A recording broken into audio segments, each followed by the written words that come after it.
Ya está en el sistema nuestra querida doctora Leticia Calderón Chelius, experta en temas migratorios e investigaciones del Instituto Mora.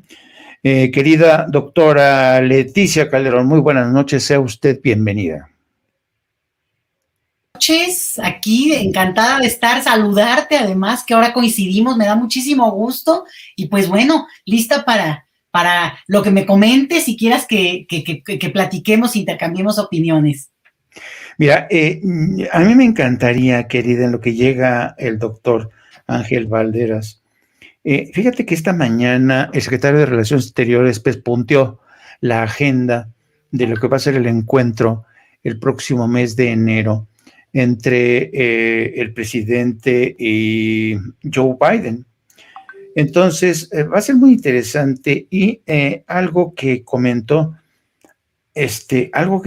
Marcelo Ebrard es que se va a hablar del tema de migración, pero desde el ángulo en el que México ha insistido, el desarrollo económico de toda la región. Y también va a ser un diálogo muy interesante porque el presidente adelantó que va a ver si puede convencer al presidente de Biden para que dejen atrás la doctrina de Monroe, ¿sabes? Esta visión de... A ver, un momentito, ok. Entonces, me gustaría preguntarte antes de meternos en otros caminos, ¿qué esperas de esta reunión tú? ¿Tú crees que realmente podamos esperar algo interesante? Oye, bueno, interesante siempre es una reunión bilateral entre México y Estados Unidos.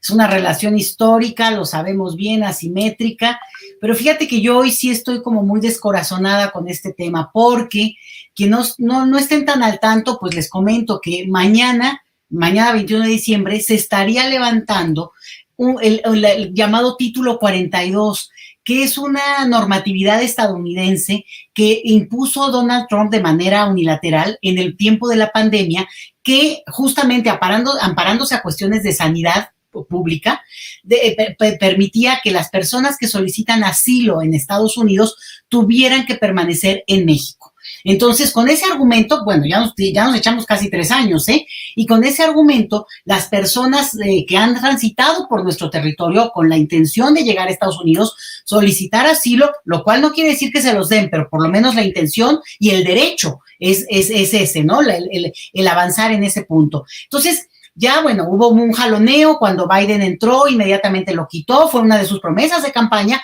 pero luego hubo una demanda de parte de algunos gobernantes, o de Texas, Florida, por ejemplo, y entonces se reactivó vía la corte, se le impuso una sanción al gobierno de Biden para que lo reactivara nuevamente, y entonces las personas extranjeras solicitantes de asilo en Estados Unidos tienen que esperar en México. Con esto lo que ha implicado para toda la infraestructura mexicana, digamos, también la situación de seguridad, y más bien diría yo, inseguridad para la gente que tiene que esperar en territorio mexicano, que además está, bueno, muy vulnerable porque es muy visible frente a un escenario de violencia que sabemos que existe.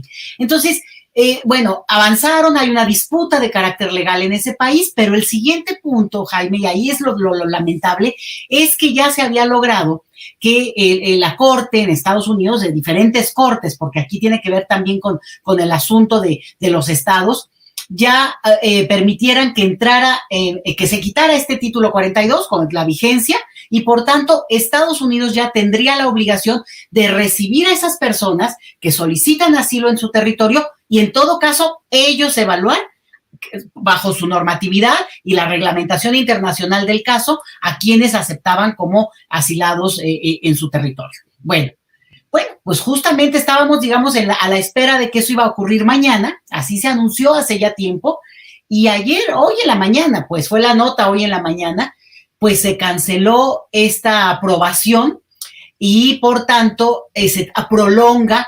Ahora sí que ve tú a saber a cuándo, porque esto es un jaloneo político, el hecho de que se pueda ya quitar ese título 42, que insisto, no quiere decir que garantice que las personas se quedarán en Estados Unidos, pero sí que tengan un juicio en condiciones, digamos, de lo que lo conviene a sus propios intereses y presentar sus casos para poder justificar por qué consideran que merecen recibir la protección internacional que da Estados Unidos en este caso. No están pidiendo el refugio en México, que también sería su derecho, sin embargo, no es su decisión y están tratando de avanzar hacia Estados Unidos. Y, por tanto, hice todo este panorama, Jaime, porque me parece que es fundamental en términos de la coyuntura.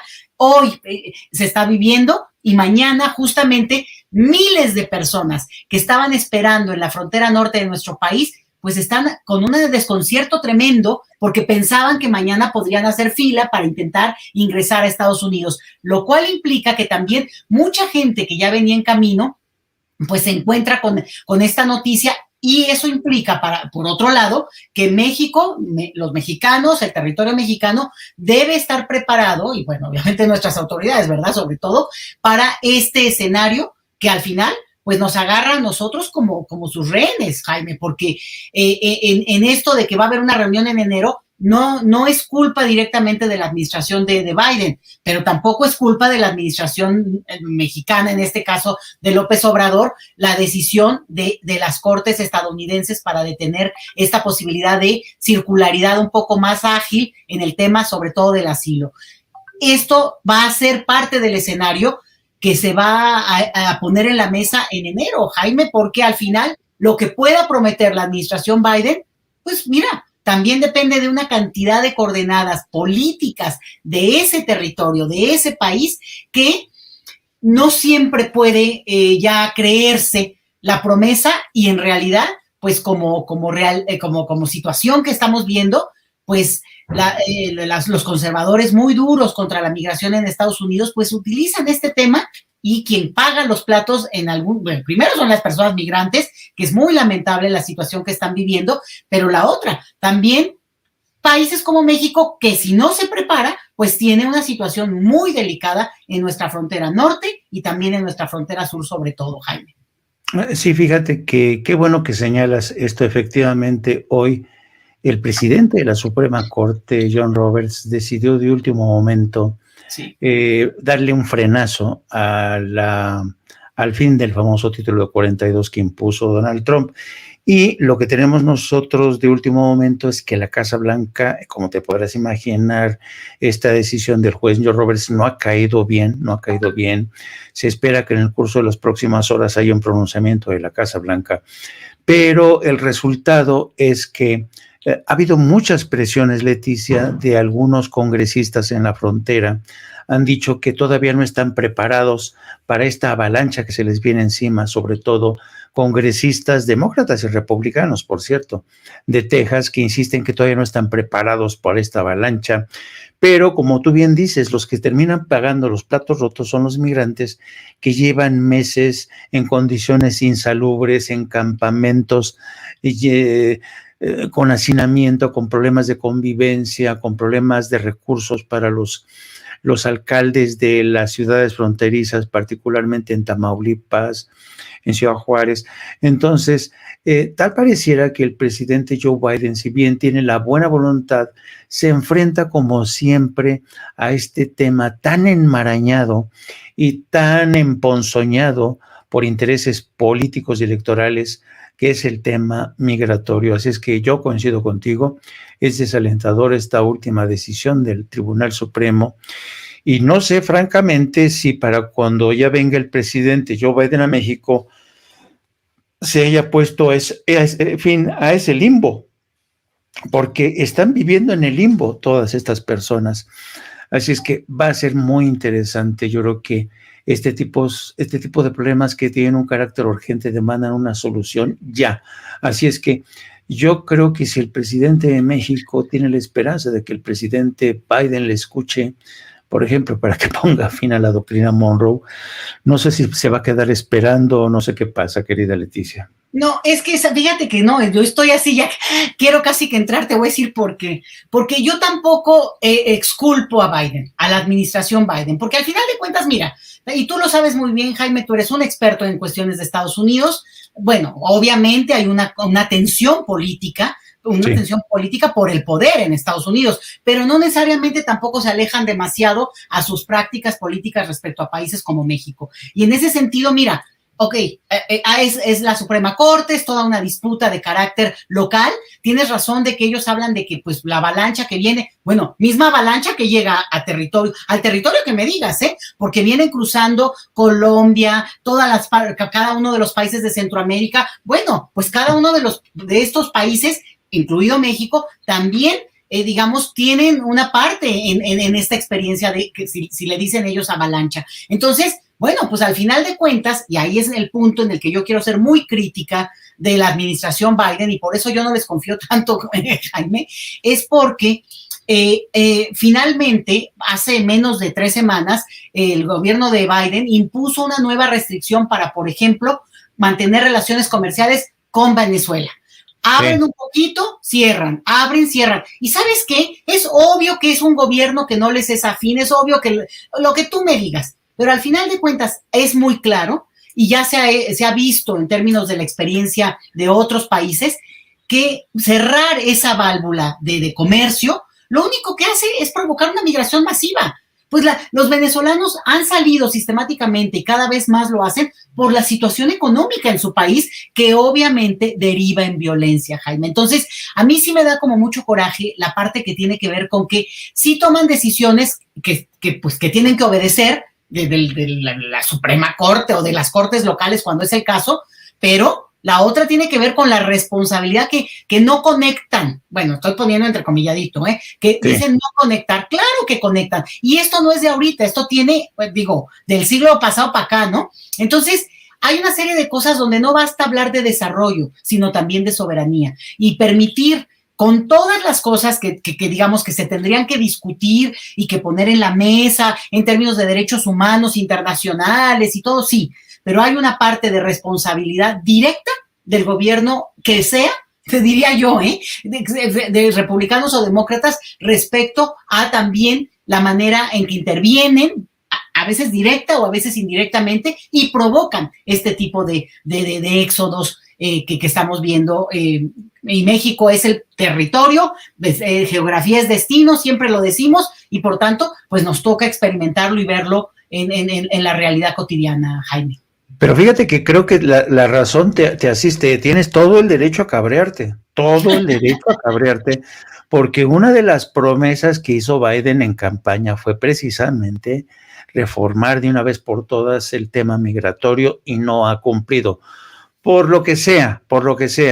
Y el problema es que la gente, los migrantes, ya están cansados de las promesas de los demócratas, están cansados de las patrañas y de las barbaridades de los republicanos, y el caso es que esta gente sigue en el limbo sin que nada se resuelva. Qué bueno que hemos hablado de este tema, Leticia, y vamos a darle ya la bienvenida a nuestro querido amigo Ángel Valderas Puga, experto en petróleo y energía. ¿Cómo estás, querido doctor Ángel Valderas? Buenas noches, Leti. Pues escuchando con atención, mira, nada más para retomar ese tema de lo que decía Leti, sí. En la cuestión de migración, los que hemos sido migrantes, yo lo fui, yo viví 10 años en Italia, no seguidos, primero como estudiante, luego como cuestiones de trabajo. Nadie deja su casa porque sí. Esto es clave. Estados Unidos es un país construido con base en migrantes que fueron expulsados primero del Reino Unido por cuestiones económicas, religiosas, pobreza. Fueron expulsados de Alemania, de Italia, de Alemania, de los Países Bajos. Todos conocemos la historia de los Estados Unidos. Es un país que llegaron a invadir con migrantes, pues, a los pueblos originarios de Norteamérica. Es una contradicción, es un sinsentido de que yo llego, me apodero de tierras que no son mías y ahora ya a partir de ahí despotrico contra los migrantes. ¿Cuál es la realidad? Esto es un poco como España. Sí. Que recibe con los brazos abiertos a Salinas de Gortari, a Felipe Calderón, a Enrique Peña, que se inventan su migración VIP, Y bueno, Estados Unidos recibe a dictadores, a ladrones, a delincuentes, siempre y cuando tengan dinero. Y si además son blancos, anglosajones, mejor. Efectivamente, los países del norte, en general, pagan el precio de la expoliación del sur. Porque, repito, comencé señalando, nadie deja su casa porque sí. No dejas tus afectos, no dejas el lugar donde naciste, no dejas a tus amigos, no dejas a tu familia porque sí. Habrá gente, pero es irrelevante en el mundo que hablemos, pues siempre ha habido una migración, digamos, de tipo individual, pues porque te quieres ir a vivir a otro lado, porque te casaste con un extranjero, con una extranjera. Eso no es relevante para esto que estamos discutiendo. Aquí estamos discutiendo de la migración masiva por falta de oportunidades. ¿Cuántas veces no vimos a decenas de miles de hondureños pasar por México después de que los Estados Unidos contribuyeron a un golpe de Estado para derrocar a un gobierno legítimo en Honduras que impone las políticas neoliberales norteamericanas y luego se sorprenden que la gente emigre? Por un lado les muestran el American Way of Life a través del cine, de la televisión, de las series, de la publicidad, prácticamente diciendo aquí estamos en tierra de jauja, es el paraíso, implícitamente es vengan, pero ya cuando vienen los migrantes, cuando están a las puertas de su casa, eso sí ya no les gusta. Y lo mismo sucede en Europa. Pero es resultado de un modelo económico que ha expoliado al sur, que ha limitado al sur. Lo acabamos de ver ahorita con el golpe de Estado contra Pedro Castillo, avalado por los Estados Unidos. ¿Para qué? Pues para seguir imponiendo políticas neoliberales que lo único que buscan es el crecimiento de pobres, mientras los ricos se hacen más ricos. Y pues la gente emigra, no hay trabajo.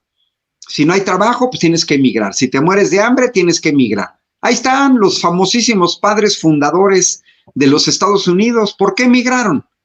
Porque sí, atravesaron el océano Atlántico nada más porque sí. Si se aventuraron a un mundo desconocido nada más porque sí. No, porque se estaban muriendo de hambre. Y los irlandeses que llegaron a Estados Unidos estaban muriendo de hambre. O sea, así llegaron a América.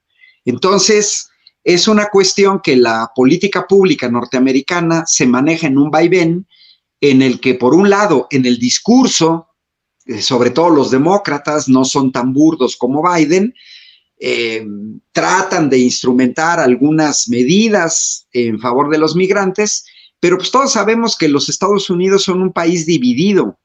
Está la política republicana, está la política demócrata, ni ellos se ponen de acuerdo, hay algunas líneas esenciales, los empresarios quieren mano de obra barata, ilegal, para poder explotarla más. Es un problema que no se va a resolver de la noche a la mañana, ¿no? Biden efectivamente en su campaña lo prometió, no tiene los elementos. Acabamos de ver un proceso electoral en los Estados Unidos donde a duras penas los demócratas lograron mantener el Senado con una diferencia mínima de votos y perdieron el Congreso frente a los republicanos, pero pues también vimos la elección de Biden a punto de frustrarse por aquella intento de toma armada del Capitolio en Washington. Uh-huh. Entonces, es un problema que en realidad yo digo que más que los discursos, más que los hechos, pues hay que ir a la raíz del problema. Si no se va a la raíz del problema, un problema nunca se va a resolver. Solamente van a ser paliativos. Pues, ¿qué esperaríamos? ¿A qué podríamos aspirar? Pues a una política más seria de la clase política norteamericana. Y para mí es lo que ha plantado Andrés Manuel López Obrador. Ayudar al desarrollo del sur, gastarse más dinero en el sur, pues para que la gente no tenga que emigrar. Ahí está, la mejor solución para la migración es que la gente no tenga necesidad de emigrar. Que emigre el que quiera por motivos culturales, por aventura, o está bien, pero que no sea una necesidad de que migres por cuestiones económicas. Para mí esa es la clave y ese también muestra la envergadura de la solución del problema. Para mí, cualquier otra solución no es más que un paliativo, sea la Comunidad Europea, sean los Estados Unidos, sea Canadá, sea Australia, solamente son paliativos. El problema real no se va a resolver mientras no se desarrolle el sur, mientras se sigan imponiendo políticas neoliberales y mientras se siga apoyando incluso con el uso de la fuerza a estos gobiernos que tratan de imponer a sus poblaciones políticas de miseria.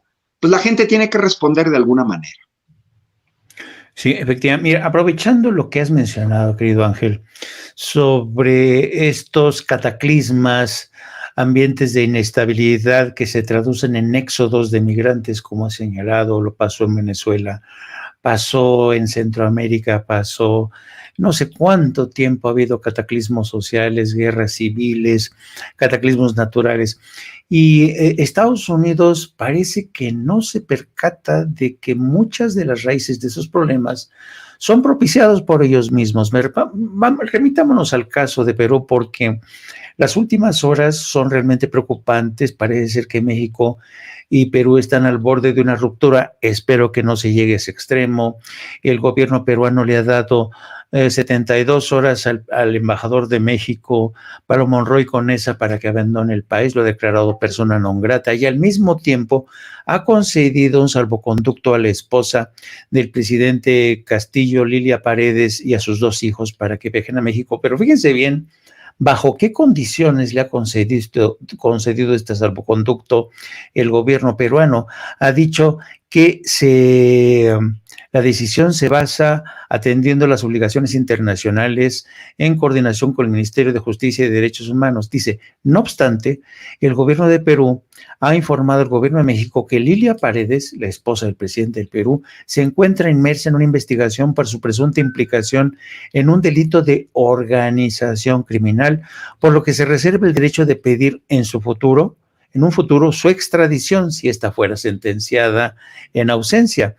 Y entonces dice, por otro lado, el gobierno se cubre las espaldas diciendo que en su país no existe persecución política y que impera el Estado del Derecho. Pero este manejo tan torpe, si me lo permiten, del gobierno peruano, pidiendo la salida, declarando persona non grata al embajador mexicano, Pablo Monroy Conesa, y al mismo tiempo dándole luz verde a la esposa del presidente Pedro Castillo, pero acusándolo de estar implicada en un delito de organización criminal, habla de una torpeza. Y hoy mismo han aceptado que es posible que acepten elecciones anticipadas, pero hasta el año de 2024. Yo no sé si va a resistir el Congreso y el Ejecutivo la presión de las calles. Ya hay casi una treintena de muertos. Y en medio de esta crisis, pues el gobierno de México está obligado a tratar esto con suma delicadeza. ¿Por qué lo digo? Porque más vale que no se rompan las relaciones, porque a México se le cancelaría una vía importantísima de negociación para seguir incidiendo en el futuro, sobre todo de Pedro Castillo. ¿Tú qué opinas, querida Leticia? Híjole, es una situación muy delicada porque además yo creo que son por horas que se puede ir viendo lo que va ocurriendo, porque evidentemente también la situación en Perú pues se ha ido agravando de manera muy importante. El nivel de represión que se ha ido viendo pues también no se imaginaba que iba a ser tan rápido esta situación, y por tanto también la respuesta popular ha sido de ese calibre. Entonces, lo que vemos en términos de una es las relaciones internacionales, en este caso con México, que bueno, no, la verdad es que no podía ser distinto, dado el escenario que se ha dibujado ya en el actual gobierno, en términos de posiciones muy firmes, de acuerdo a la ideología que este gobierno sustenta. Y por tanto, pues me parece que sí, ponerse de lado claramente de una opción, pues en este caso sería, dada la situación, pues obviamente albergar a la familia del presidente Castillo, por un lado, pero la otra, pues hacer el llamado, sumarse, ¿no? A la demanda internacional que puede haber en términos así, pues muy amplios, sin esta cosa de intervencionismo, porque siempre está cómo manejarlo de manera sutil. Y tiene que ver con que adelanten las elecciones, pero como tú muy bien dices, bueno, del 24 pues está en la ley. Esa era ya una cuestión que se había dicho que en la ley misma podría haberse puesto así. Entonces, yo lo que leo desde colegas peruanos que están en el tema, que conozco de tiempo, pues es justamente un llamado a convocar elecciones ipso facto. O sea, no una espera, porque el nivel de tensión no da para eso. Entonces, sería muy aventurado opinar en términos de cómo se puede especular cuando, insisto, es por horas cuando puede haber un cambio. Recuerda tú cuando lo de Bolivia, que era también, lo estábamos viendo en tiempo real, pues prácticamente la Embajada de México de repente sitiada, de repente saliendo, de repente un avión rescatando a Evo, o sea,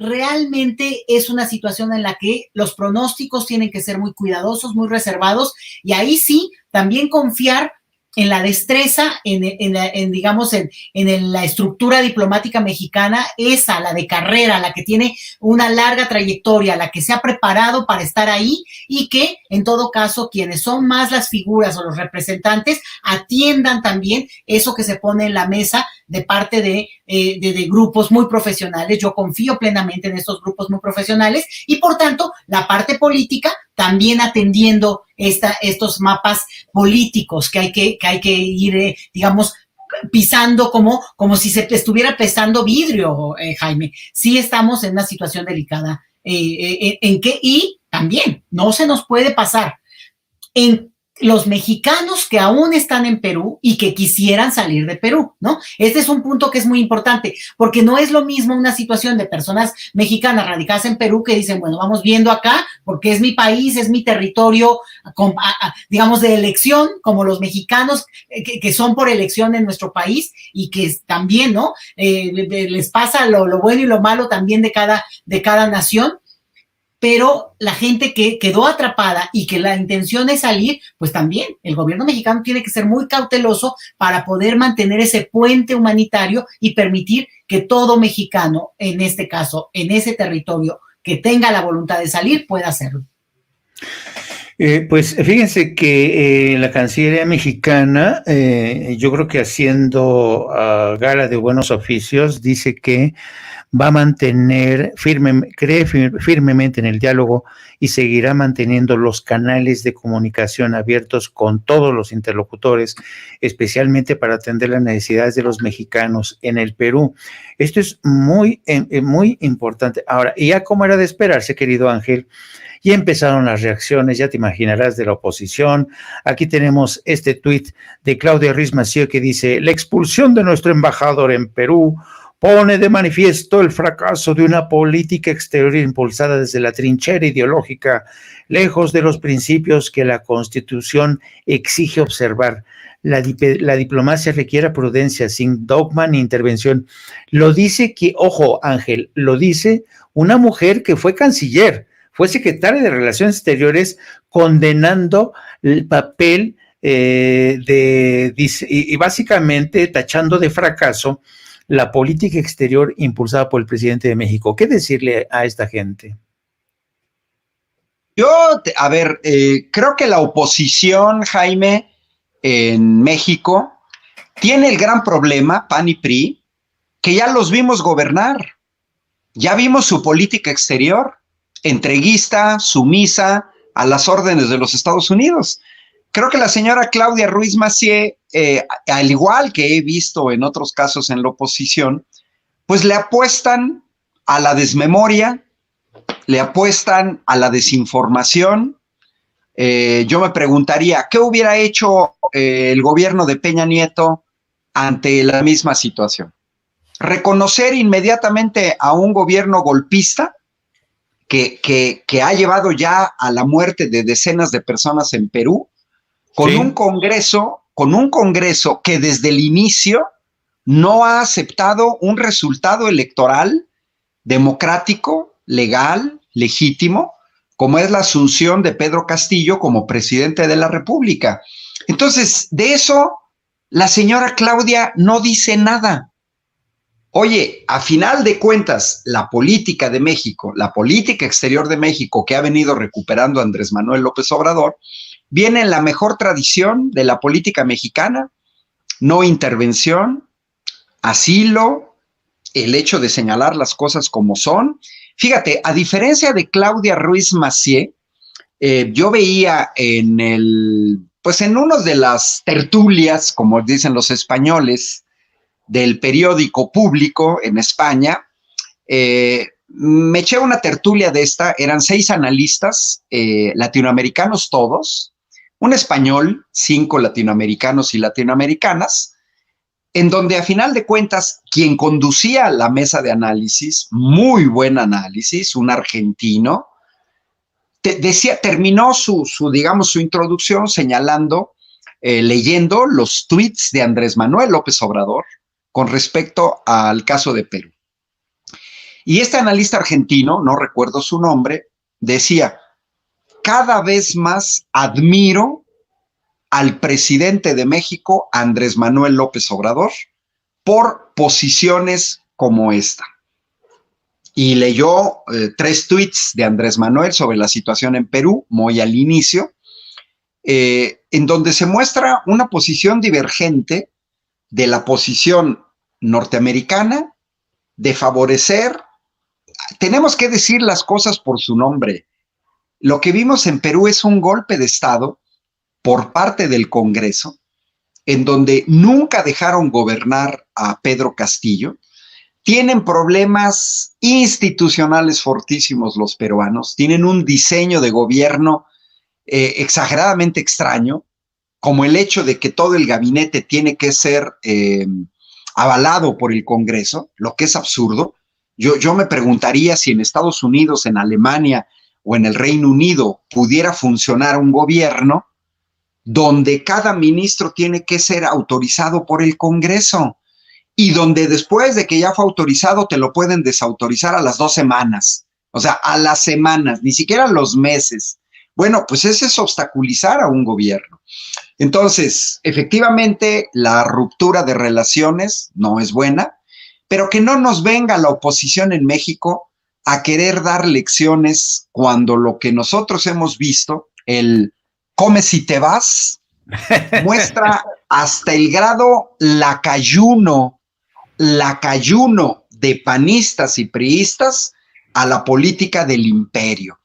Hoy lo que vemos es un gobierno de México con una postura independiente, con una postura soberana de defensa de los derechos humanos. Es curioso que la señora Claudia Ruiz Massieu no mencione a ninguno de los fallecidos en Perú.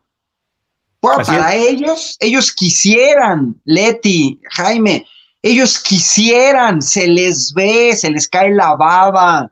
Apenas pasó lo de Perú, acuérdense, la campañita esta de sigues tú, Andrés Manuel. Ellos quisieran una cosa de ese tipo, quisieran tener un diseño institucional en este momento que pudiera quitar a un presidente de la República democráticamente electo. ¿Es muy delicado? Sí es muy delicado. Leti recordó lo que pasó en Bolivia, otro golpe de Estado, porque los golpes de Estado no necesariamente tienen que ser por parte del ejército, como lo vimos en Bolivia, pero hoy vemos a la policía y al ejército peruano ver de qué parte están, y están en parte de la imposición, así de sencillo. ¿Cómo es posible que 67 diputados que no representan a nadie, porque también hay que tomar en cuenta que las encuestas previas a la destitución de Pedro Castillo mostraban que la gente desconfía del Congreso de Perú en orden impresionante, Sí. El 96%. O sea, estamos hablando de una de las instituciones más desprestigiadas de Perú, queriendo tomar el control de un poder que no les corresponde, con una falta de madurez incluso. Y bueno, ahí se ve claramente. Yo lo puedo decir, Andrés Manuel evidentemente no, pero para muchos tenemos claro que eso es un golpe de Estado. Entonces, la posición de Claudia Ruiz Massieu es avalar un golpe de Estado. Bueno, que lo digan, que están avalando un golpe de Estado, que digan que está mal que Andrés Manuel se haya pronunciado por la defensa de los derechos humanos por un camino democrático. Bueno, eso muestra el caso de la señora Claudia Ruiz Massieu, que ella, por lo que escribió, se siente muy cómoda con la represión, se siente muy cómoda con el asesinato de menores de edad, se siente muy cómoda con un golpe de Estado propiciado por una mayoría de un Congreso totalmente desprestigiado, y se siente cómoda con la intervención del gobierno norteamericano, regresando con esta doctrina Monroe. Tú hace rato señalabas, poco antes de que yo entrara al estudio, a esta transmisión, mencionaste la doctrina Monroe, pues que aquí la vemos en Perú, es la doctrina Monroe. América para los americanos. Les estorbaba Pedro Castillo. Y cierro con esto. Hay por ahí un video que circula que también tiene que ver con esta llamada vacancia para poder quitar a un presidente, incluso de manera temporal, pero que está muy ligada a contratos transnacionales que se tenían que renovar en 2023. Yo coincido con Leti. El llamado a elecciones tendría que ser inmediato. Sí. Inmediato. Acuérdense que primero dijeron la señora Dina Boluarte, traidora, hay que decirlo, traidora, porque siempre se requiere un traidor. No, se querían quedar hasta 2026 sin que nadie los eligiera. Aquí Claudia Ruiz Massieu no dice nada. Los que estamos atentos a lo que está evolucionando en Perú es, ¿y por qué Dina Boluarte se tendría que quedar a gobernar 2023, 2024, 2025, hasta 2026, 3 años y medio, sin que nadie la haya elegido como presidenta? Si realmente les interesaba a estos golpistas, que no es así, tendrían que haber convocado en todo caso de manera inmediata a elecciones, ¿no? Así es. Entonces, creo que sí es complicado, no por la parte de México. Evidentemente al gobierno golpista de Perú no le gusta la posición de México, les estorba, es una cuestión, y no nada más fue México, recordemos que hubo un comunicado conjunto de Colombia, de Argentina, de Bolivia y de México, ¿no? Entonces a mí me gustaría que la señora Ruiz Massieu dijera su propuesta muy, muy, muy concreta, que Claudia Ruiz Massieu dijera: apoyamos el golpe de Estado en Perú y quisiéramos que el gobierno de la 4T apoyara a ese golpe de Estado y apoyara que se siga masacrando al pueblo que ha salido a las calles a defender su endeble democracia. Que no nos vendan espejitos, ni panistas ni priistas. Los conocemos, ya los vimos en el poder, serviles y lacayunos a políticas dictadas desde el exterior. Bueno, querido, fíjate que Leticia Calderón se tuvo que ir porque tuvo una llamada de emergencia, pide disculpas al auditorio de Sin Censura, pero se tuvo que ir. Es que nos quedamos contigo, querido Ángel.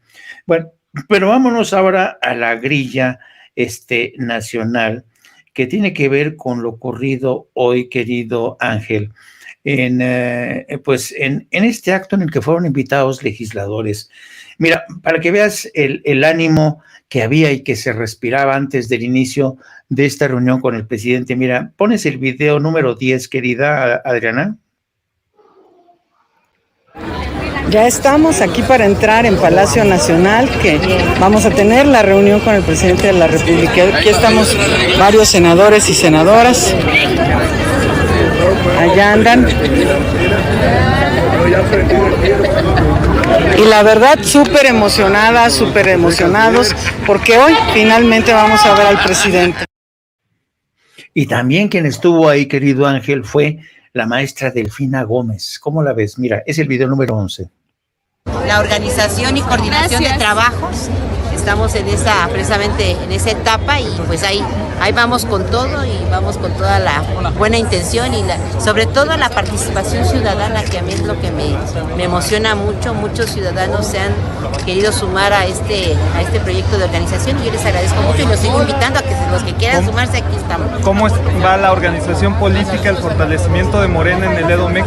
Bien, afortunadamente hay un buen trabajo en equipo, tenemos grandes líderes. Bueno, ¿qué puedo decir? Jacob, una de nuestras grandes fortalezas que tenemos dentro del Estado de México, está el doctor Higinio, está el licenciado Horacio, bueno, en fin, hay grandes nuestros diputados que están por acá también, que han hecho un excelente trabajo.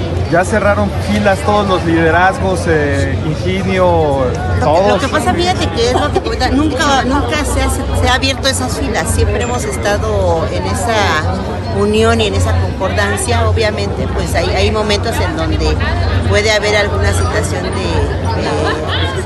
de querer asumir alguna situación, pero de verdad que nunca ha habido una fractura o un corte. Todos estamos en la misma línea de que es un proyecto y por él trabajamos. ¿Va unido Morena a ganar el Estado de México? Siempre ha estado unido.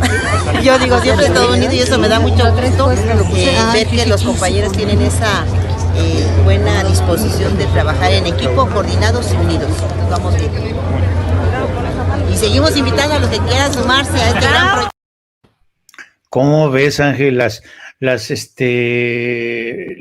candidata al Estado de México por Morena, legisladoras, senadoras? No, se peinaron, se polvieron, se pintaron de rojo los labios, los senadores, no, se pusieron su moco de gorila para ir todos a estar ahí guapetones y todo. Fue un encuentro, un ambiente, sabes, casi de romería, todo el mundo queriendo saludar, tomarse una foto con el presidente, quien les agradeció el trabajo desarrollado a lo largo de esta legislatura, el haber impulsado reformas a leyes que, si no fueron del todo lo esperado, pues por lo menos avanzan en el sentido deseado. Pero también hubo en este evento menciones, alusiones a los que no estuvieron presentes. Es el video, nuevamente pongamos el video 6, querida Adri, de lo que dijo el presidente. Los que hablan mucho de lealtad y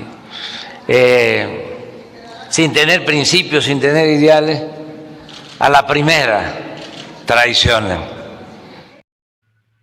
¿Cómo ves, Ángel, en este ambiente de celebración, de cierre de filas y un mensaje como un dardo envenenado contra los ausentes como Ricardo Monreal? ¿Qué te pareció esto? Pues mira, empezaste ahorita el video, yo no pude estar en la mañana, yo voy llegando de San Luis Potosí, tuve que llevar a mi mamá a una consulta médica, salí temprano de Querétaro, pues vi a Antares Vázquez, a Gabriel García, por ahí con la maestra Delfina, por ahí andaba la compañera Citlali Hernández, Jacob Polemski, pero bueno, además sabemos pues que estuvieron no nada más integrantes de Morena, sino también del Partido Verde, como Carlos Puente.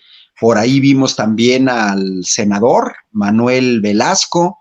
En el presidium, pues estaba Marcelo Ebrard, Claudia Sheinbaum.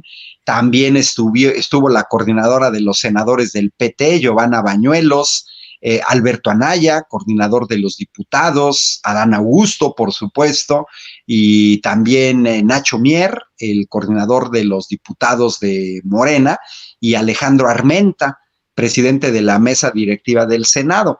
Pues efectivamente los videos muestran un ambiente, te voy a hacer una analogía con la marcha del 27, un ambiente distendido, sí, un ambiente festivo. ¿Sabes qué se nota en la cara de estos senadores? La satisfacción del deber cumplido. Ok, no pasó la reforma electoral como no pasó la reforma energética porque no se tiene mayoría calificada y porque sí, tenemos una oposición que es todo lo ve en blanco y negro. Así. Si lo propone Andrés Manuel, no. Aunque haya cosas que benefician a la gente, cuestiones de litio, sentido del voto en la reforma electoral, totalmente opuesto al sentir de la gente, donde muestra que ya no representan a nadie. Y bueno, La sorpresa de Ricardo Monreal y de otro senador que jaló de votar en contra, 4 senadores, 2 senadoras, 2 senadores que no estuvieron en la votación, que no sabemos por qué se ausentaron en el caso de Morena. Pero bueno, pues yo creo que cada quien recoge lo que siembra. Y en política así es, ¿no? La reunión, lógicamente, pues era para felicitar diputados y senadores que apoyaron la reforma, una reforma electoral necesaria. No se aprobó todo lo que se debería de aprobar, lo que valía la pena aprobar, pero bueno, fue necesaria. Y yo creo que este tipo de encuentros de alguna manera recuperan esa relación de Morena-movimiento con personajes claves que han venido en la lucha acompañando a la 4T y que vale la pena hacer este tipo de reuniones con legisladores. No lo habíamos visto desde la anterior legislatura, una reunión de este tipo. Y bueno, pues lo que señala el presidente es contundente. Estábamos hablando de Perú, Lenín Moreno en Ecuador, sí. Y Alfredo Zitarrosa. Mira, yo cito mucho a una canción, Adagio a mi país, de Alfredo Zitarrosa, en una frase contundente donde dice: un traidor puede más que 1000 valientes. Efectivamente, cuando uno se pregunta, cuando uno habla de lealtad, habría que preguntarnos, ¿lealtad a quién? ¿Lealtad a un proyecto o lealtad a una persona? Porque para mí la lealtad a una persona tiene un bajo nivel, muy bajo nivel, que digo, puede ser loable que tú seas leal a una persona, pero lo más relevante para una sociedad, porque excede tu dimensión personal, es la lealtad a un proyecto.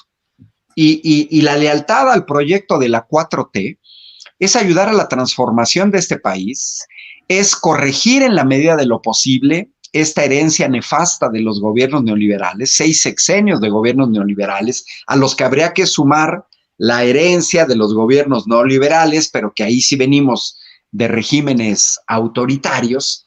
Y bueno, pues acompañar a este cambio, a esta revolución de las conciencias, a este rediseño institucional, pues es totalmente satisfactorio. Se nota el ambiente distendido, repito, de estos senadores, cuando Antares Vázquez presenta, Gabriel García que señala, etcétera.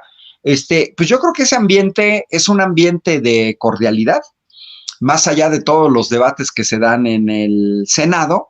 Y bueno, pues sí, yo no creo, no le doy el valor que otra gente le da, sinceramente, a la lealtad personal.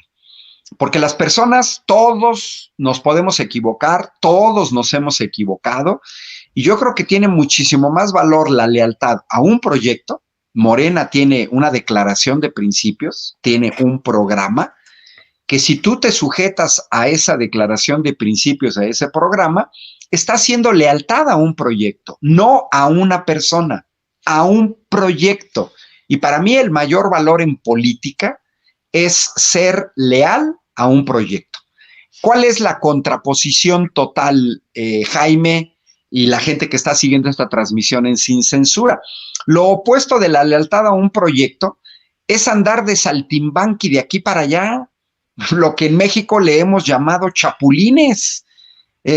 Primero eres candidato de MC, luego del PRD, luego del PAN, luego apareces en el PRI, luego incluso llegas a Morena, pero luego te vas de regreso, como la señora Lili Téllez, que llega por Morena, luego se regresa al PAN, como Germán Martínez, que viene del PAN, luego viene en Morena, no obtiene lo que él cree que tendría que obtener, que a mí me sorprende, porque si no vienen de Morena, pues mínimo antes de aceptar una invitación, Lili Téllez, Germán Martínez, pues deberían de leerse la Declaración de Principios de Morena, que es un documento público, un programa, y si no están de acuerdo, pues digo no. O sea, no, nadie les obliga ni les hizo manita de puerco a decir que sí. Entonces, tenemos en México una parte de una clase política que lo único que ve son sus intereses personales, que premian la lealtad personal, la lealtad a mi proyecto personal. Yo me pregunto, ¿eso qué validez puede tener? Pues yo no le veo sinceramente ninguna validez en términos sociales, en términos políticos, en términos nacionales. A mí, sinceramente, como ciudadano, me tiene sin cuidado si un político asciende en la escala, en un puesto, en otro, y llega a ser gobernador, diputado, senador. A mí me tiene sin cuidado, sinceramente. Lógicamente, a su familia, a sus allegados y a sus leales, acomodados por aquí y por allá, bueno, a ellos sí le dan mucho valor a esta lealtad personal. En el caso del senador Monreal, pues habría que ver también de la gente que está en Morena, y bueno, habría que preguntarse a quién le tienen más lealtad, a Ricardo Monreal o a Andrés Manuel López Obrador, o le tiene lealtad al proyecto de Morena. Yo creo que ese es el sentido más amplio. Fue duro el presidente, pero creo que el presidente pone el punto sobre las íes. Y es válido para panistas, priistas, etcétera, ¿no? Porque, oye, tú puedes ser leal a Carlos Salinas de Gortari como persona, aunque al país se lo lleve el desastre. Pero qué leal soy. Oye, soy leal a un senador. Mira, soy bien buena onda porque soy leal. Y entonces soy leal y entonces yo puedo trabajar contigo porque soy leal. Sí, pero ¿eres leal a quién? A una persona, no a un proyecto. A final de cuentas, los proyectos son colectivos. Siempre va a haber desviaciones. Siempre va a haber gente que quiere jalar agua para su molino. Siempre hay oportunismo, siempre hay arribismos. No necesariamente tienen que durar de manera efímera, 1 mes, 2 meses, 6 meses. Pueden durar más. Pueden durar 3, 4 años, un sexenio, pero no dejan de ser oportunismos y que pues solamente benefician a la gente que busca aprovecharse de un proyecto para sacar raja personal. Muy bien que el presidente se haya referido al tema para ese auditorio que estuvo hoy presente. Representantes populares que sí representan al pueblo de México y que además han hecho su tarea y deben estar satisfechos de haber hecho su tarea.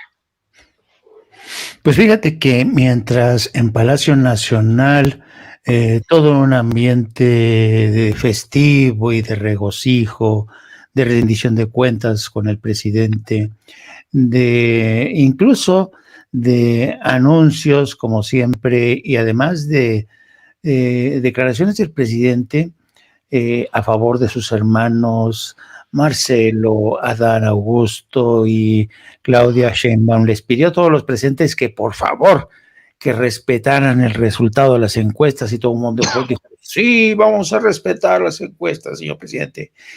Y mientras había un ambiente de confraternidad en el Palacio, en el Partido Revolucionario Institucional ya empezaron las quejas, las deserciones por la decisión de Alito Moreno de eternizarse en el cargo. Ya sabes que va a ser presidente del PRI hasta el 2024. Y una de las primeras bajas ha sido la de Héctor Astudillo, exgobernador de Guerrero. Dice que no quiere ser testigo de las trampas de Alejandro Moreno. El exgobernador de Guerrero renunció al PRI y argumentó que no quiere ser testigo de las trampas hasta el 2024. Y la renuncia se dio como integrante del Consejo Político Nacional del PRI y de acuerdo con el exgobernador como un acto de congruencia con sus convicciones políticas, democráticas y morales. El exmandatario expresó en un documento que subió a Twitter que el PRI no merece el escándalo que ha padecido en los últimos meses y que ha afectado su imagen. Se refiere a los escándalos de Alito o Vandalito Moreno, que ha sido desnudado en reiteradas ocasiones por la gobernadora de Campeche, Laida Sansores, para confirmar que Alito Bandito lo que quiere es seguir al frente del PRI. Para él, ser el coronador de reyes, el coronador de candidatos. Yo te pongo, pero dame a cambio tal cantidad. Se va a forrar Alito Bandito. ¿Qué te parece? querido Ángel? Fíjate que liderazgos, pues del tamaño de Osorio Chong, por ejemplo, habían denunciado hace algunas semanas, a partir de los audios dados a conocer por la gobernadora de Campeche, Laida Sansores, habían ya señalado que en realidad lo que Alito Moreno quería, Vandalito Moreno, era perpetuarse en el poder, modificando los estatutos a conveniencia, yo diría de manera retroactiva, modificas para poderse prolongar en el poder, y los audios que dio a conocer Laida Sansores son muy claros. O sea, ¿para qué? Pues para seleccionar candidaturas, lo que acabas de decir, Jaime, y esto yo recuerdo que fueron hace más o menos unas 6 semanas quizás, cuando estos liderazgos del PRI incluso le pidieron a Alito Moreno que no intentara prolongarse en el poder.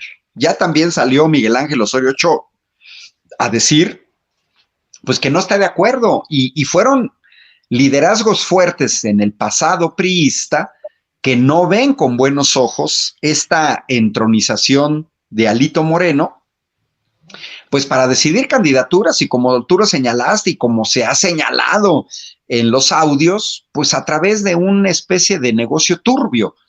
Precisamente uno de los aspectos de la reforma electoral que no pasó era efectivamente el ir poco a poco acotando esta forma de hacer política. Y bueno, ¿quiénes tienen la palabra? Los priistas. Ahí está, van a decidir que Alito se perpetúe en el poder, pues eso ya les va a corresponder a los priistas. Yo sinceramente al PRI lo veo como un grupo ya en extinción, como un barco que se está hundiendo, y con actitudes como estos liderazgos, creo que lo único que hacen es acelerar más este hundimiento. Creo que exhiben la podredumbre al interior de la dirigencia priista, y que pues a final de cuentas hoy es más público, digamos, pues lo que sucedía en regímenes anteriores. Pasó con Zedillo, con Miguel de la Madrid, con Salinas de Gortari, con Echeverría, con López Portillo.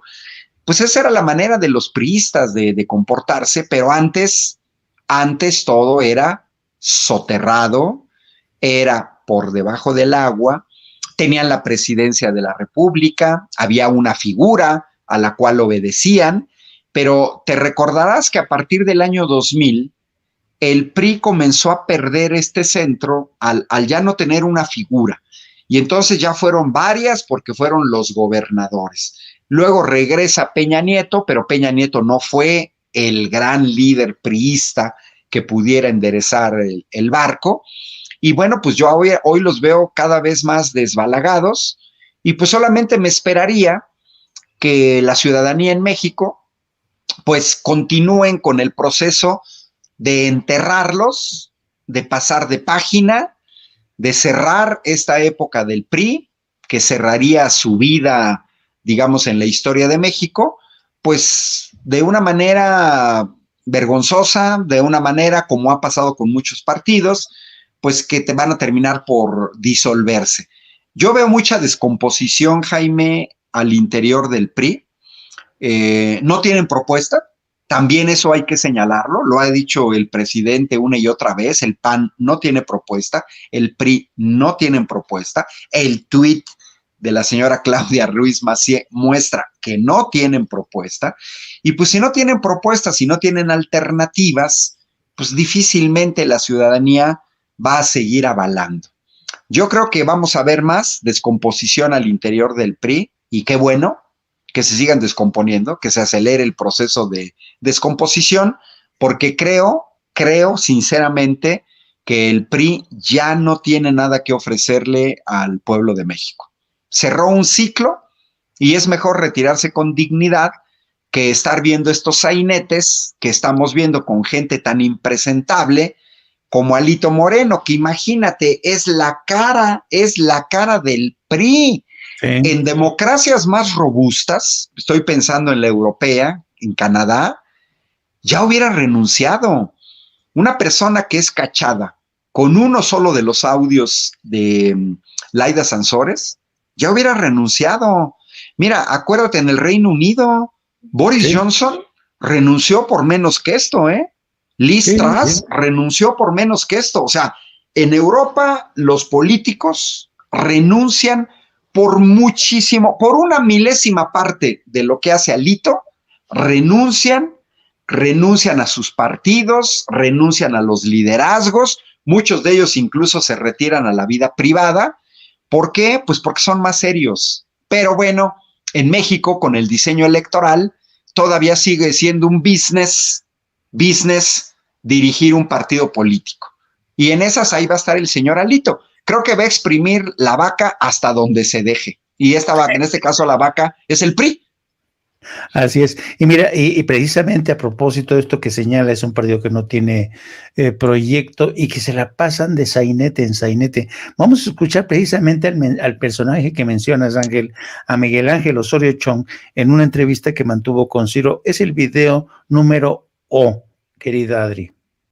Un nuevo albazo del dirigente. Recordemos que en el 2020 modificó por primera vez los estatutos para poner esta cláusula, que después de la reforma de Morena, que hace exactamente lo mismo que él, lo hace a su conveniencia, pues ahora como ya no le dan los tiempos, porque lo modificó Morena y el proceso electoral empieza en noviembre, bueno, pues hace una reunión del Consejo Político Nacional por Zoom, como si estuviéramos en pandemia, como lo hizo en el 2020, y nuevamente ponen los documentos a su conveniencia, a sus intereses, y esto de que hubo unanimidad, mira, dejando claro que respeto a todos los que son consejeros, pues yo me hubiera gustado cómo con todos los 458 votos, sería muy interesante saber, ¿no?, cómo lo hizo si la votación fue a mano alzada.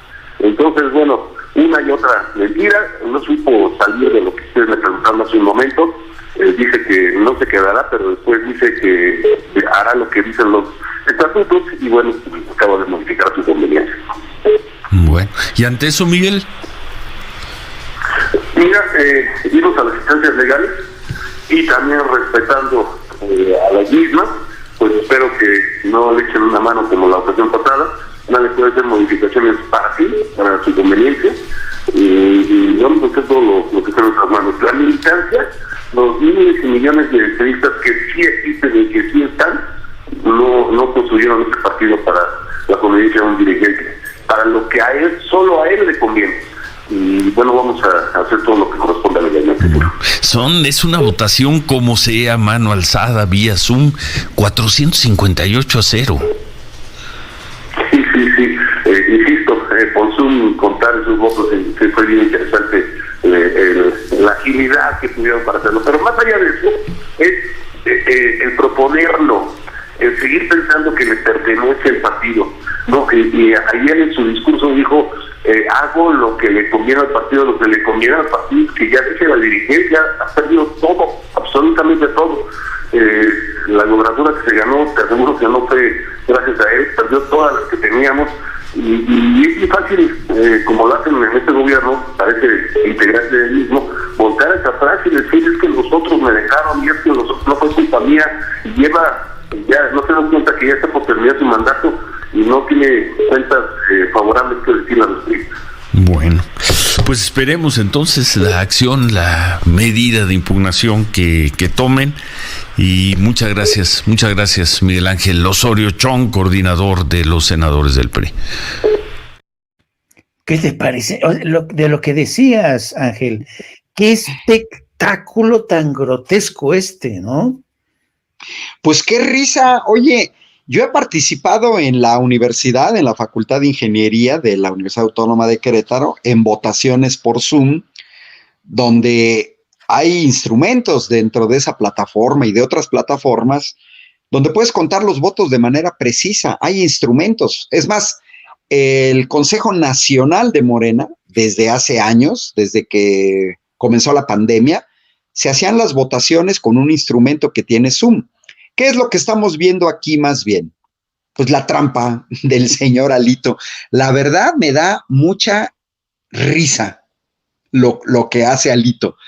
Es como, no sé, ni siquiera tengo un adjetivo de un señor que quiere hacer trampa y lo dice pues el mismo Miguel Ángel Osorio Chong, va modificando los estatutos en aras de quererse eternizar. Bueno, tú recordarás que la dictadura de Porfirio Díaz comenzó así y muchas dictaduras han comenzado así, con cambios constitucionales para permitir ampliaciones de periodo, para permitir reelecciones permanentes. Y bueno, pues eso siempre termina en un desastre.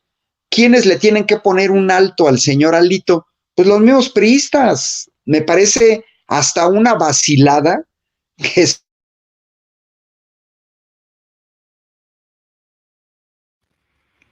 Uy, se nos quedó congelado, Ángel. Se nos quedó congelado. A ver. Sí, pero con medidas de sana distancia, pues ya hoy en día se pueden llevar a cabo reuniones presenciales, ¿no? Te digo, para mí es una muestra más de descomposición del PRI. Estos grandes liderazgos que han criticado a Alito y la manera de conducir al partido, pues no sé dónde está su fuerza, desconozco quiénes conforman este consejo del PRI, pero puedo garantizar que muchos de ellos son, pues lo vamos a decir, priistas de medio pelo, ¿no? Sí.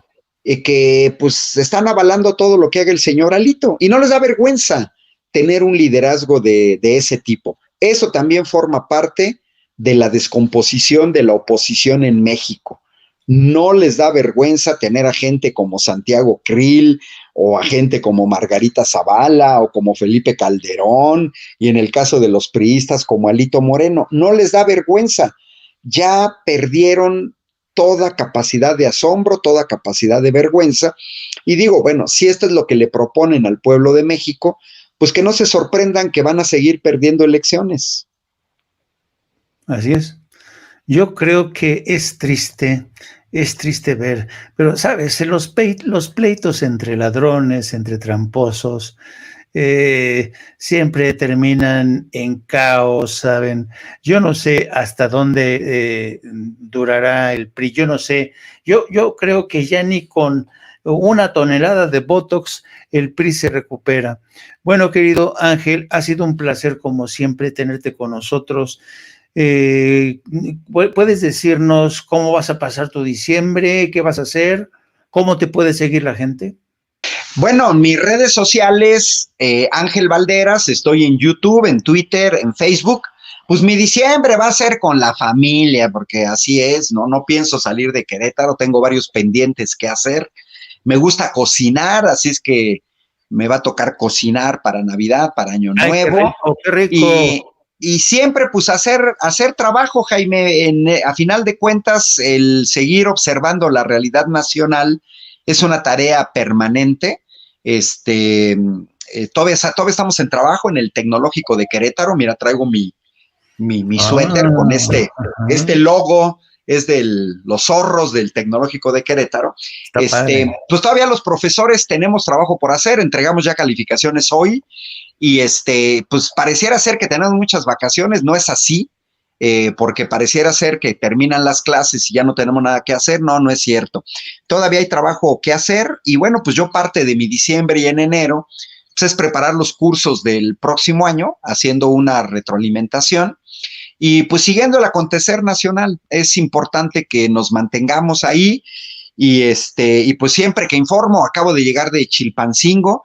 Me siguen invitando a cursos de formación política. Estuve el sábado en Jóvenes, ahorita tengo programada una salida a Manzanillo, he estado colaborando con gente en Oaxaca y pues de alguna manera ando un poco en diferentes partes del país, divulgando lo que sé hacer, no nada más cuestiones de energía, sino también cuestiones de ética política, reforma electoral, un poquito de los temas que manejo, porque no nada más es energía. Claro que ahorita la energía con lo que pasa en Europa sigue siendo clave porque el tiempo nos está dando la razón. Así es. Así es que por aquí vamos a andar. Perfecto. Pues te mando un abrazo, querido Ángel, en nombre de Vicente, en nombre de todo el equipo de Sin Censura, deseándote lo mejor y para retornar en el 2023 con mucha energía, con mucho brío. Pásatela bien, querido amigo. Igual, Jaime, un abrazo y que te la pases muy bien con la familia. Feliz Navidad y feliz Año Nuevo, y a la gente que sigue las transmisiones de Sin Censura. Hasta luego. Amigo. Hasta Buenas luego. noches.